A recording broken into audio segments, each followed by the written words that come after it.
welcome back to my channel. Today I want to give you a brief overview about electrolysis. Before I get started, please ensure to like, comment, and subscribe. Okay, so today I wanted to go over the history of electrolysis, the process, and who's going to be right for the treatment. In my last video I talked about galvanic for the purpose of skincare treatments. Electrolysis is the process of hair removal utilizing galvanic current, where the chemicals that are in the skin, salt and water, mixed with electricity, breaks down the constituent elements of the follicles and causes destruction of the hair cells.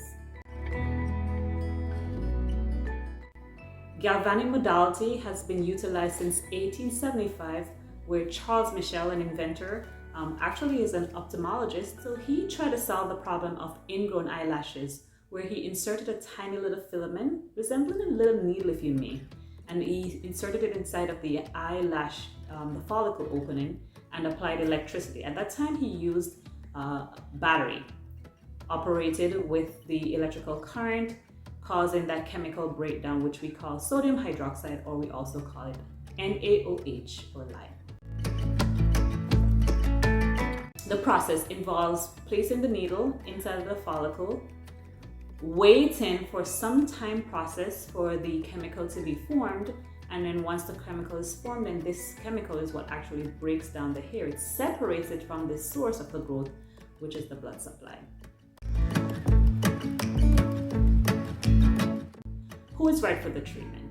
So electrolysis is the type of treatment where now with lasers being so popular, we could safely say that maybe someone who has hormonal imbalances and facial hairs.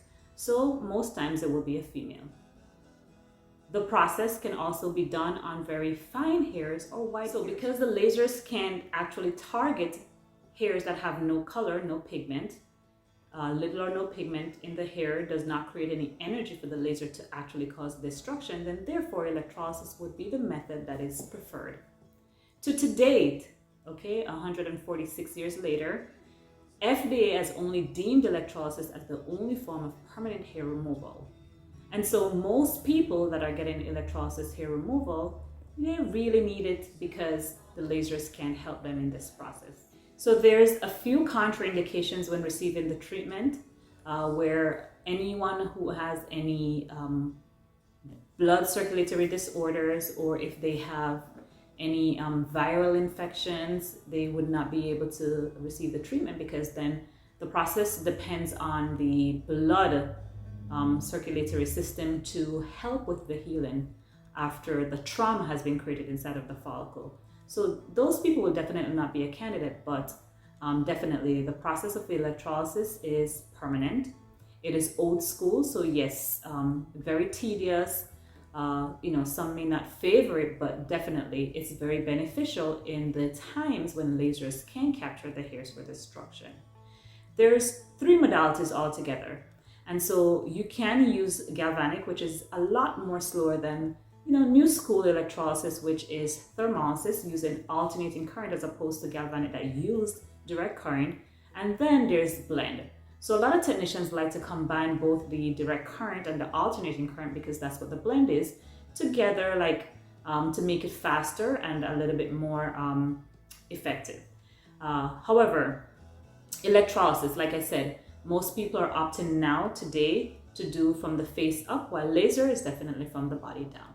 So though the process, just like laser, requires that the hair is in the right phase of growth, which we have the anagen, catagen, and telogen phases of hair, and the hair actually has to be in the anagen phase for the disablement of the follicle, the process is more direct and definitely more permanent. Persons who would be contraindicated to the electrolysis treatment could be a pregnant person. Even though they could receive the treatment, it's better to opt for the alternating current, since the current isn't actually circulating through the body, and definitely no farther than their 3rd trimester. I personally would say even get a doctor's note, but yes, they are definitely safe to receive the treatment. Persons who are diabetic, you're required by state laws to make certain that you receive a doctor's note first before you can actually perform the treatment. They're usually able to tolerate the treatment from the face up.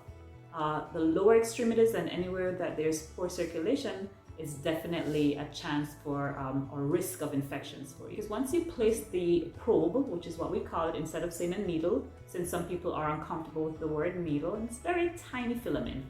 And once you place it inside of the follicle and actually apply electrical current, it could be the galvanic current, the thermolysis, or even the blend. What happens is that the body's natural biological process of creating what we call that fibroblast or even wound healing comes into play. So if the person is not that healthy, then definitely that may pose a risk of them scarring or bruising afterwards. So today was intended just for a short overview about electrolysis. Please stay tuned to my channel and listen out for more. Don't forget to like, comment, and subscribe. See you soon.